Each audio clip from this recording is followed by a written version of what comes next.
teman-teman,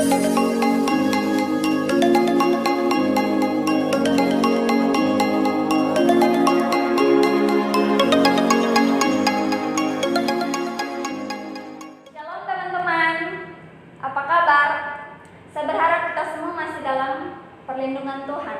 Nah teman-teman yang terkasih, dalam kesempatan yang baik ini saya mengucapkan selamat datang dan selamat bergabung dalam PMK Unimor. Nah teman-teman yang terkasih, apa sih ibadah kata itu? Ibadah kata atau kebaktian awal tahun ajaran merupakan ajang untuk memperkenalkan Tuhan Yesus Kristus kepada mahasiswa-mahasiswi baru. Nah teman-teman, yang terpenting dalam ibadah kata ini, kita akan diberkati oleh firman Tuhan yang menguatkan kita, membuat kita semangat belajar, dan lebih dari itu mengajarkan kita untuk menjadi mahasiswa-mahasiswi Kristen yang berintegritas Kristus. Untuk itu, marilah kita semua mempersiapkan hati dan batin kita untuk masuk dalam ibadah ini. Nah teman-teman yang terkasih, di dalam dunia ini tidak ada nama yang oleh namanya kita beroleh keselamatan. Hanya Yesus yang menjadi satu-satunya jalan kebenaran dan kehidupan. Untuk itu marilah kita dengan penuh sukacita, marilah kita memuji nama Tuhan dengan pujian Yesus jalan kebenaran dan kehidupan.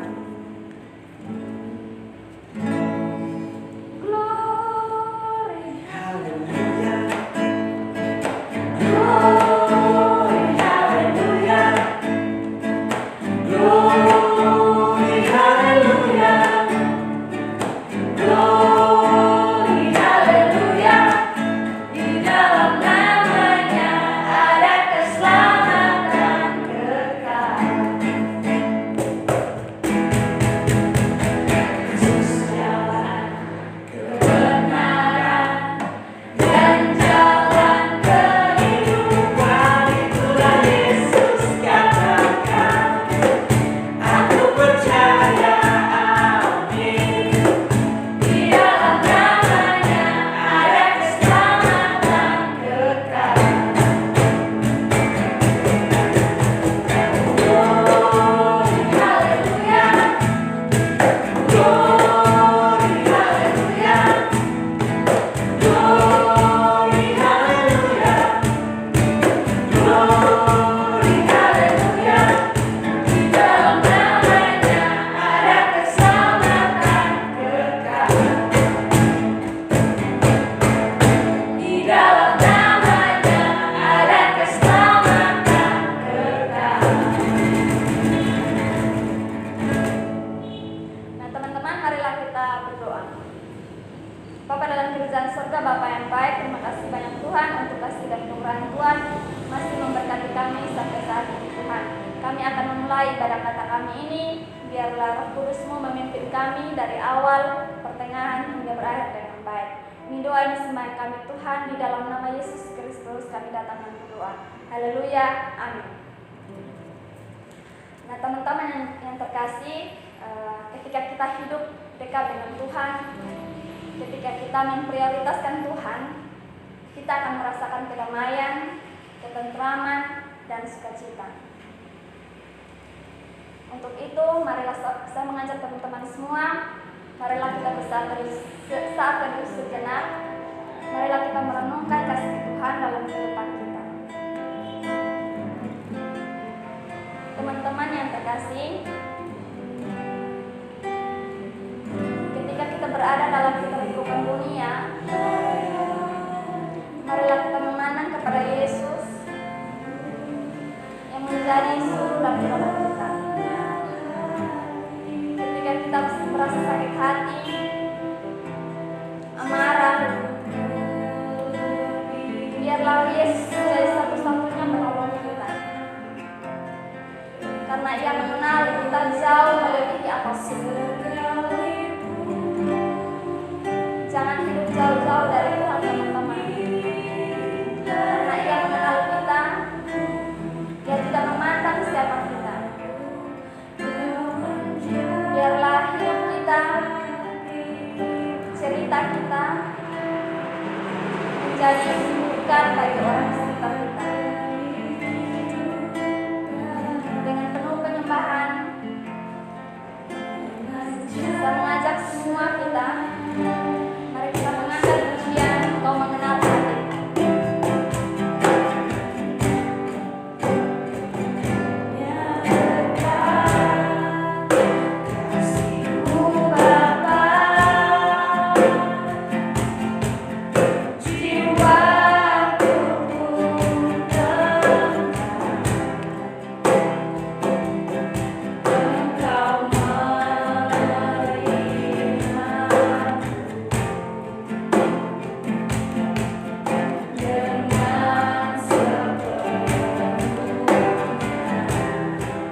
Bapa dalam kerajaan surga, kembali lagi kami mengucap syukur kedatangan Tuhan. Pada saat ini kami datang menghampiri-Mu Bapa. Kami mau mengaku segala dosa kami, baik yang kami lakukan sengaja maupun tidak sengaja Tuhan, yang menyakiti orang terdekat kami, baik itu ayah, ibu, sahabat karib kami, dan terlebih hati suci-Mu Tuhan. Mari mengampuni kami Tuhan, dan layakkanlah kami, biarlah kami layak untuk mengikuti ibadah pada saat ini. Demi Yesus Tuhan kami berdoa. Amin. Nah teman-teman yang terkasih, rasanya tidak lengkap ketika kehidupan orang Kristen tidak dilengkapi dengan firman Tuhan. Ketika kita membiarkan kehidupan rohani kita kosong, tidak diisi oleh kebenaran firman Tuhan, kita bagaikan rusa yang merindukan air. Untuk itu, sebelum kita mendengarkan firman Tuhan, saya mengajak kita semua memuji nama Tuhan dengan pujian seperti rusa yang haus.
Bersama dengan Karabea SEO dengan tema The Way of Salvation. Kepada Karabea saya berikan waktu dan kesempatan.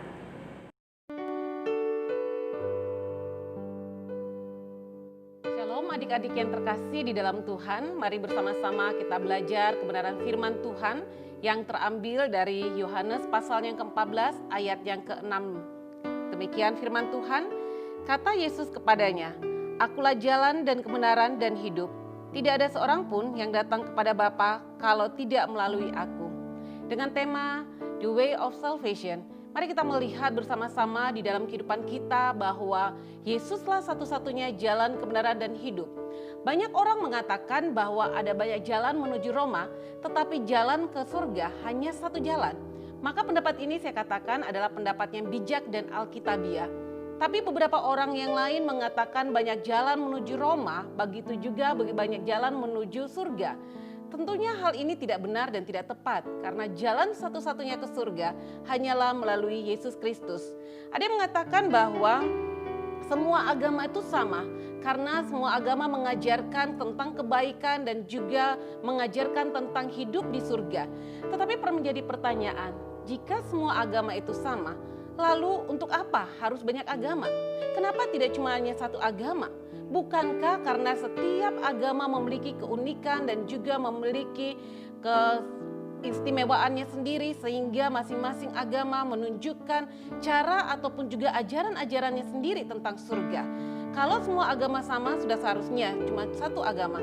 Tapi karena setiap agama memiliki keunikan dan cara pandang sendiri tentang surga, itu sebabnya ada begitu banyak agama. Konsep tentang surga dari masing-masing agama sangatnya berbeda. Ada yang mengajarkan tentang konsep tentang surga, jika kita ingin masuk surga, cukup dengan kita menyembah Tuhan dan melakukan perbuatan-perbuatan baik. Itu menunjukkan bahwa surga bisa didapat ataupun juga kita bisa mendapatkan surga jika kita percaya pada Tuhan kita dan melakukan perbuatan-perbuatan baik. Tetapi di dalam kekristenan Alkitab mengajarkan, jika kita ingin mendapatkan hidup yang kekal atau surga itu sendiri, cukup dengan kita percaya kepada Yesus Kristus. Hidup yang kekal adalah anugerah yang Kristus berikan, yang Tuhan Yesus berikan dan anugerahkan bagi kita. 1 Yohanes 5 ayat yang 11 dan 12 dikatakan, dan inilah kesaksian itu, Allah telah mengaruniakan hidup yang kekal kepada kita, dan hidup itu ada di dalam anaknya. Barang siapa memiliki anak, dia memiliki hidup. Barang siapa tidak memiliki anak, dia tidak memiliki hidup. Itu sebabnya di dalam bacaan kita, Yohanes 14 ayat 6 dikatakan, Yesus berkata, Akulah jalan dan kebenaran dan hidup. Tidak ada seorang pun yang mengatakan pernyataan bahwa akulah jalan, kebenaran dan hidup. Cuma satu pribadi, satu tokoh yang mengatakan, yaitu Yesus Kristus itu sendiri. Kenapa dia harus mengatakan bahwa dialah jalan? Ya, dia adalah jalan. Dialah jalan pendamaian bagi dosa-dosa kita. Saudara-saudari yang terkasih di dalam Tuhan, adik-adik yang terkasih, kalau kita lihat di dalam pasal 14 ayat pertama dikatakan di situ, janganlah gelisah hatimu. Artinya di sini Yesus sedang memberikan pengajaran kepada murid-muridnya dan juga kepada kita semua bahwa berhentilah gelisah. Janganlah gelisah terus. Kenapa? Para murid ataupun juga Yesus mengatakan demikian kepada para pendengarnya pada saat itu. Kalau kita perhatikan bacaan ini memang ditujukan pada murid-muridnya yang ada bersama-sama dengan Yesus pada saat itu. Mereka menjadi gelisah karena sebentar lagi mereka akan mengalami pencobaan yang sangat berat. Bahwa sebentar lagi mereka akan berpisah dengan Yesus. Itu sebabnya Yesus katakan kepada mereka, jangan gelisah sebab aku ada bersama engkau. Jangan gelisah karena aku akan memberikan yang terbaik pada engkau. Yesus katakan, jangan gelisah hatimu, percayalah kepadaku, percayalah kepada Allah, percayalah. Kata percaya di sini artinya serahkan seluruh hidup kita. Dialah satu-satunya Allah yang layak untuk dipercaya. Dia satu-satunya Tuhan yang sanggup mengangkat segala beban yang kita alami. Jadi kalau kita lihat di sini di dalam kehidupan kita, mungkin saat ini adik-adik yang akan memulai tahun ajaran baru di dalam perkuliahan adik-adik merasa kegelisahan yang seringkali mengganggu, bahkan yang membuat adik-adik takut untuk menghadapi hari depan yang ada. Tapi firman Tuhan pada saat ini mengajarkan kepada kita agar kita tidak gelisah. Jangan gelisah. Apapun masalah kita, problem yang kita alami mungkin kita rasakan terlalu besar dan banyak. Mungkin kita sudah mengalami masalah dengan orang tua, masalah uang sekolah, masalah ekonomi keluarga, ataupun juga masalah dengan pasangan hidup, pacar Anda, ataupun juga dengan dosen dan sebagainya. Saat ini kebenaran firman Tuhan mengajarkan supaya kita jangan gelisah. Janganlah gelisah hatimu, percayalah kepada Allah. Percayalah kepadaku. Di sini dikatakan percayalah kepadaku, artinya menyerahkan seluruh kehidupan kita. Ini satu bentuk yang sangat imperatif atau juga dikatakan present yang harus terus menerus. Jadi percaya itu bukan cuma untuk hari ini atau besok, tidak. Percaya pada waktu kita memutuskan untuk menerima Yesus sebagai juru selamat pribadi, maka pada saat itu juga kita percayakan seluruh hidup kita dari sekarang sampai selama-lamanya. Jadi kata percaya di sini mau menunjukkan bahwa Dia adalah Tuhan yang layak mendapat tempat di hati kita. Nah, di dalam bagian ini setelah Yesus mengatakan jangan gelisah hatimu dan dikatakan bahwa Dia sendiri akan menyediakan tempat bagi kita, Yesus berkata, akulah jalan, kebenaran dan hidup. Dia mengatakan akulah jalan, Dialah satu-satunya jalan pendamaian bagi dosa-dosa kita. Manusia berdosa itu seharusnya dimurkai oleh Allah. Manusia berdosa seharusnya mendapatkan hukuman maut. Namun Allah yang Maha Kasih itu, Dia mengutus anaknya Yesus Kristus untuk menjadi jalan pendamaian bagi kita. Dosa sudah menjadi pemisah antara kita dengan Allah. Kalau kita perhatikan di dalam penciptaan Allah ataupun juga pada masa Allah menciptakan manusia, ada relasi yang sangat indah. Relasi antara manusia dengan Tuhan begitu manisnya dan juga begitu baiknya. Manusia dikatakan taat dan hormat pada Tuhan. Manusia berhubungan dekat dengan Tuhan. Relasi manusia dengan sesama yang ada juga dikatakan memiliki hubungan yang setara, yang dilandasi dengan saling mengasihi. Ada penuh cinta kasih. Bagaimana ketika Tuhan menghadirkan Hawa untuk Adam, pada saat itu kita melihat ada satu keharmonisan yang dibangun di dalam relasi itu. Begitu juga relasi manusia dengan alam. Manusia memelihara dan mengelola ciptaan Tuhan sebagai bentuk tanggung jawab yang diberikan Allah kepada manusia. Namun sayangnya di dalam perjalanan kehidupan manusia pada saat itu, peristiwa kejatuhan manusia ke dalam dosa mengacaukan semua hal yang ada. Dosa menurut Alkitab disebut dengan kata hamartia, meleset dari sasaran, yaitu tidak mencapai cara hidup yang Allah kehendaki bagi anak-anaknya. Dosa juga dapat diartikan sebagai pelanggaran terhadap hukum Allah. Kata Yunani yang biasa dipakai adalah parabasis, berarti melewati atau melanggar. Dosa adalah suatu prinsip dalam diri manusia. Jadi seorang penulis John Piper menulis dalam bukunya, dia memberikan satu ilustrasi. Ketika seorang anak bertanya kepada seorang pendeta, di manakah jalan menuju ke neraka? Maka sang pendeta mengatakan, kalau anak mau ke neraka, tidak perlu membunuh, tidak perlu mencuri, tidak perlu berzina, tidak perlu melakukan dosa-dosa yang lain.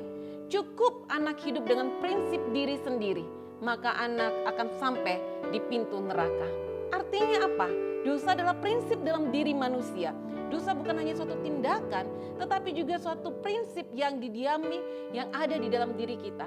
Ketika kita hidup dengan prinsip kita sendiri, maka itu dikatakan dosa. Dosa juga adalah kegagalan untuk selaras dengan standar Allah. Kata Yunani yang dipakai tadi dikatakan hamartia, meleset dari sasaran. Bahkan kalau kita melihat di dalam Yakobus pasal 4 ayat yang 17 dikatakan, apabila kau tahu yang baik tapi kau tidak melakukannya, maka kau berdosa.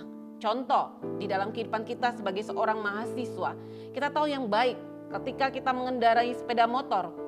Aturan berlalu lintas mengatakan baik pengemudi maupun juga yang dibonceng sama-sama harus menggunakan helm, ataupun juga aturan yang ada jika mengemudi sepeda motor atau kendaraan bermotor harus memiliki surat-surat dan sebagainya. Anda tahu itu baik, tetapi Anda tidak melakukan, maka itu dikatakan dosa. Jika kau tahu yang baik, tapi kau tidak melakukan, itu adalah dosa. Akibat daripada dosa, di sini kita lihat yang pertama bahwa akibat daripada dosa adalah gambar alam menjadi rusak dan tercemar di dalam diri Anda, di dalam diri kita. Yang tadinya kita begitu berharga di mata Tuhan karena penciptaan Allah yang begitu luar biasa. Dikatakan bahwa manusia diciptakan menurut gambar dan rupa Allah. Itu artinya bahwa manusia dari cerminan Allah. Itu artinya bahwa kita itu merefleksikan Allah. Setiap orang melihat kita, harusnya orang melihat Allah. Melihat sifat-sifat Allah yang ada dalam diri kita. Entah itu sifat yang baik, yang sabar, yang penuh kasih, maha pengampun, semuanya harus ada. Tetapi karena dosa, semuanya menjadi rusak. Maka pada waktu dikatakan bahwa manusia adalah gambar dan rupa Allah. Dan pada waktu manusia jatuh ke dalam dosa, dosa merusak semua gambar Allah yang ada di dalam diri kita. Itu sebabnya akhirnya dengan mudah kita menjadi orang yang minder. Kita tidak menjadi percaya diri. Kita merasa kuliah di tempat ini bukanlah suatu kesempatan yang baik. Tapi cumalah suatu hal yang kita lakukan supaya kita dikatakan anak kuliahan. Mungkin kita merasa menyesal kuliah di tempat ini. Padahal sesungguhnya Allah sedang merencanakan masa depan yang terbaik buat engkau dan juga buat rekan-rekan yang lain. Di sini kita lihat ketika gambar Allah menjadi rusak dan tercemar dalam diri kita. Banyak sekali di antara kita akhirnya menjadi tidak percaya diri. Setiap kali bertemu dengan orang-orang yang memiliki prestasi yang baik, kita merasa minder, kita merasa bahwa kita tidak mampu dan tidak bisa bersama-sama dengan mereka. Bahkan mungkin ketika kita mendengar teman-teman kita melanjutkan studi di perguruan tinggi yang lebih bonafit, yang lebih terkenal di Indonesia ini, sedangkan kita cuma melanjutkan pendidikan di tempat ini, kita merasa bahwa kita kecil, kita merasa bahwa kita tidak ada apa-apanya. Padahal tidak. Itu perasaan-perasaan itu terjadi karena dosa yang sudah merusak semua yang kita miliki. Dosa merusak gambar Allah di dalam diri kita. Akibat dosa yang kedua, yaitu manusia tidak dapat menolak dosa. Manusia menjadi budak dosa. Contoh di dalam kehidupan kita, ketika kita bangun pagi yang seharusnya kita bangun, ambil Alkitab, berdoa, membaca Alkitab, tapi seringkali godaan datang dan membuat kita memilih untuk lebih di dalam zona nyaman kita untuk senang-senangnya dan tidak mau membaca Alkitab. Ataupun juga di dalam studi kita. Pada waktu kita melakukan ujian, dunia mengatakan nyontek itu boleh dan semua orang melakukannya. Dan Alkitab mengatakan nyontek adalah dosa karena prinsipnya adalah mencuri. Maka seharusnya kita tidak menyontek, tapi karena situasi dan kondisi yang ada, akhirnya kita semua ikut juga nyontek. Itu merupakan dosa. Disitulah manusia diperbudak oleh dosa. Manusia susah sekali untuk mengikuti apa yang menjadi kehendak dan keinginan hati Allah. Manusia lebih memilih mengikuti kehendak dirinya sendiri. Akibat yang ketiga daripada dosa kita lihat seperti dalam Roma 3 ayat 23 dikatakan bahwa semua manusia telah berdosa dan telah kehilangan kemuliaan Allah. Seluruh umat manusia telah berada di dalam dosa. Status kita yang lahir saat ini bukan lagi di dalam status yang murni bersih suci, tetapi status sebagai orang berdosa. Ketika Adam dan Hawa jatuh ke dalam dosa, status itu pun juga dikenakan kepada kita. Akibat yang keempat kita bisa lihat bahwa rusaknya relasi manusia dengan Allah, rusaknya relasi manusia dengan sesama, dan juga rusaknya relasi manusia dengan alam. Manusia tidak lagi mentuhankan Allah, tidak lagi menjadikan Kristus sebagai juru selamat di dalam hidupnya. Tapi manusia lebih mengidolakan uangnya, lebih mengidolakan barang-barang kesayangannya, lebih mengidolakan pacarnya, ataupun juga orang tuanya. Bahkan mungkin manusia bisa lebih mengidolakan pelayanannya di atas segala-galanya. Nah, di situ rusaklah relasi kita dengan Allah. Pada waktu kita tidak menjadikan Kristus sebagai Tuhan yang bertata di dalam hati kita, maka pada saat itu relasi kita dengan Allah menjadi rusak. Dan pada waktu kita relasi manusia dengan sesama juga menjadi rusak, dengan mudahnya kita menjelek-jelekan satu dengan yang lain.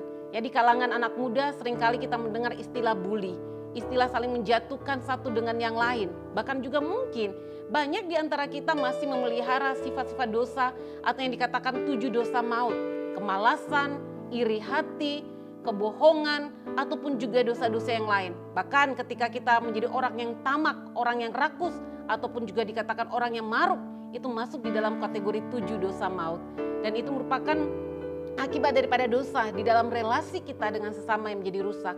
Relasi kita dengan manusia, dengan alam pun menjadi rusak. Di mana kita melihat ada begitu banyak eksploitasi yang terjadi.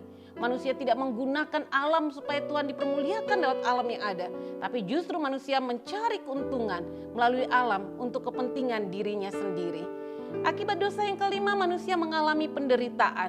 Wajar saja kalau kita akhirnya melihat begitu banyak penderitaan yang terjadi di muka bumi ini.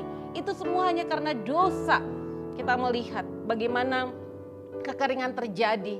Bagaimana kita melihat di beberapa tempat yang saat ini penderita COVID semakin meningkat ataupun juga semakin berkembang. Itu semua terjadi karena dosa manusia. Segala sesuatu pada waktu Allah menciptakan sungguh amat baik. Tetapi karena manusia lebih memilih mengikuti kehendaknya sendiri, manusia jatuh ke dalam dosa dan akhirnya manusia harus menerima akibat, yaitu penderitaan yang dialami saat ini. Yang keenam, akibat daripada dosa adalah manusia mengalami kematian. Roma pasal 6 ayat yang ke-23. Upah dosa ialah maut, tapi kasih karunia Allah ialah hidup yang kekal. Kembali pada kita, bahwa sesungguhnya Allah mengasihi kita. Dan kita tahu, kita sadar bahwa akibat daripada dosa adalah maut. Itu sebabnya seharusnya manusia berdosa dihukum mati. Manusia di dalam kondisi berdosa tidak punya pengharapan apa-apa. Manusia di dalam kondisi yang berdosa cuma ada di dalam keputusasaan, bahkan juga mungkin penyerahan yang tidak tanpa henti karena tidak tahu apa yang harus dilakukan. Nah, di dalam kondisi seperti ini, tidak ada satupun manusia dapat menolong dirinya ataupun juga menolong sesamanya. Semua manusia berdosa, hanya kebinasaan yang akan dialami oleh setiap manusia berdosa. Namun Allah di dalam kasih-Nya, dengan Dia mengatakan, akulah jalan pendamaian antara manusia dan Allah. Dialah satu-satunya penebus yang menebus setiap dosa-dosa kita. Dialah satu-satunya jalan untuk keselamatan kita. Maka di dalam Kristus Yesus kita menemukan satu hidup yang kekal. Surga yang tadi kita bicarakan di depan, yang merupakan pemberian Allah yang sangat istimewa bagi kita. Keselamatan yang merupakan anugerah terbesar, itu merupakan pemberian daripada Kristus, yang dimana Yesus sendiri rela mati untuk kau dan saya. Adik-adik mahasiswa yang terkasih di dalam Tuhan, Yesus Kristus adalah Allah, sehingga Ia bisa membawa kita ke surga. Mengapa Dia bisa membawa kita ke surga? Dia adalah Mesias, Dia adalah Kristus, Dia yang dipilih menjadi penyelamat. Syarat daripada juru selamat adalah pribadi yang tidak berdosa. Tidak ada satupun manusia yang tidak berdosa. Semua manusia telah berdosa dan telah kehilangan kemuliaan Allah. Yang tidak berdosa cuma Allah sendiri. Namun yang berdosa adalah manusia, yang adalah darah dan daging. Allah adalah roh. Maka Dia yang adalah roh datang menjadi manusia. Dia pencipta menjadi ciptaan. Dia datang ke dalam dunia menjadi sama dengan manusia. Di dalam diri Yesus Kristus, pribadi yang tidak berdosa inilah yang menjadi satu-satunya juru selamat manusia. Dia mau melakukan itu karena kasih-Nya bagi Anda dan saya. Adik-adik yang terkasih di dalam Tuhan, dalam ayat 6 dikatakan, akulah jalan, kebenaran, dan hidup. Akulah jalan, tidak ada seorang pun yang datang kepada Bapa kalau tidak melalui aku. Akulah jalan dikatakan di dalam bagian ini, mau menunjukkan tidak ada jalan lain. Yesus sedang tidak mengajarkan, tapi Yesus sedang menunjukkan dirinya adalah jalan itu. Dia yang membuka jalan pendamaian, Dialah yang membuka jalan yang baru, yang memberi hidup dan melalui tabir, yaitu dirinya sendiri, yang membuka satu tabir kehidupan di dalam dirinya. Sehingga kalau kita mau memperoleh hidup yang kekal, tidak ada jalan lain. Cuma dengan satu-satunya kita mengimani Dia, menjadikan Kristus Tuhan dan Juru Selamat kita, maka kita beroleh hidup yang kekal. Efesus pasal 2 ayat yang ke-8 dikatakan, sebab karena kasih karunia kamu diselamatkan oleh iman. Itu bukan hasil pekerjaanmu. Jangan ada orang yang memegahkan diri. Jadi jangan ada yang sombong di antara kita. Sebab kita sama-sama manusia berdosa. Kita sama-sama manusia membutuhkan belas kasihan Allah. Kita sama-sama orang yang membutuhkan keselamatan daripada Kristus. Hanya dengan kita mengimani Kristus sebagai juru selamat pribadi kita, maka kita akan memperoleh keselamatan. Itu sebabnya dikatakan, akulah jalan. Yesus tidak semata-mata seperti saya katakan tadi, menunjukkan jalan. Tetapi Dia mengatakan, ini aku. Dia bukan cuma sekedar mengajarkan, tapi jalan itu adalah aku sendiri. Nah, di sini kita lihat, ketika kita mengatakan the ways of salvation, hanya satu-satunya jalan, yaitu Yesus Kristus. Yesus Kristus yang bisa membawa kita ke surga. Alkitab sendiri memberikan kesaksian-kesaksian itu. Karena itu, apalagi yang kita ragukan, apalagi yang menjadi pertanyaan di dalam diri kita, sehingga kita tidak meresponi kasih-Nya. Apa yang menjadi penghalang di dalam diri kita, sehingga kita tidak menjawab setiap panggilannya. Seringkali ego kita, zona nyaman kita menjadi penghalang bagi kita untuk bisa mengenal Kristus, bahkan untuk mengundang Dia menjadi Tuhan dan Juru Selamat kita di dalam hidup ini. Kenapa Yesus katakan Dia adalah satu-satunya jalan? Karena Dia adalah satu-satunya kebenaran yang membenarkan kita manusia berdosa. Yesus adalah kebenaran. Perlu kita perhatikan di sini, Yesus mengatakan, aku adalah kebenaran, bukan mengajarkan kebenaran. Dia pakai kata di sini adalah aletheia. Kata aletheia menunjukkan satu-satunya kebenaran itu, yaitu di dalam Yesus Kristus sendiri. Jangan pernah mencari pembenaran di luar sana, tidak akan pernah engkau dapatkan. Pembenaran yang sejati hanya ada di dalam Yesus Kristus. Itu sebabnya Dia menawarkan bahwa di dalam Dia, bahwa engkau dan saya dibenarkan di hadapan Allah. Dia sendiri yang menyelesaikan perkara dosa kita. Dia sendiri yang menyelesaikan semua hutang dosa kita. Di dalam Kristus saja, Dia adalah Tuhan dan Juru Selamat kita. Yesus adalah Tuhan, satu-satunya Allah dalam hidup kita. Karena itu, percayalah pada Yesus. Waktu kita mengatakan kita percaya pada Yesus, tidak hanya berarti meninggalkan dosa-dosa dan perilaku yang saleh, tetapi juga yang terutama adalah menyerahkan seluruh diri kita kepada ketuhanannya. Itu berarti seluruh hidup kita tunduk di bawah otoritas daripada Kristus sendiri. Kekristenan yang sejati itu diawali dengan satu penyerahan diri kepada Kristus. Kekristenan tidak lain daripada pengabdian kepada Yesus Kristus. Bukan cuma sekedar beragama, tetapi penyerahan diri secara total. Penyerahan diri di dalam pengabdian kepada Kristus.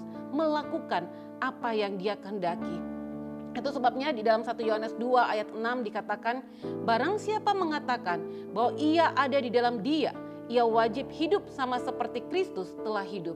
Jadi kalau kita katakan bahwa Kristus adalah Tuhan dan Juru Selamat kita, maka sudah sepatutnya dan sewajibnya dan seharusnya kita mengikuti apa yang menjadi kehendak dan juga perintah-perintahnya. Ketika kita berjumpa dengan Kristus, maka di dalam perjumpaan itu akan membawa pembaruan di dalam hidup kita. Mari kita melihat ketika Sakeus pada waktu Tuhan memanggil dia, ada satu perubahan yang terjadi di dalam diri dia. Dia yang tadinya seorang pemungut cukai yang meminta pajak melebihi daripada yang ditentukan. Bahkan dikatakan dia dikategorikan sebagai orang berdosa karena menindas orang-orang miskin, menindas janda-janda yang ada pada saat itu.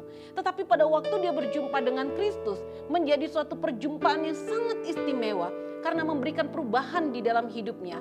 Dikatakan di dalam di dalam Lukas itu dikatakan bahwa pada waktu Sakeus berjumpa dengan Yesus, Sakeus mengatakan, yang ada padaku akan kuberikan. Bahkan apa yang menjadi milik kepunyaan orang-orang miskin dia kembalikan, lebih dari yang pernah diambil.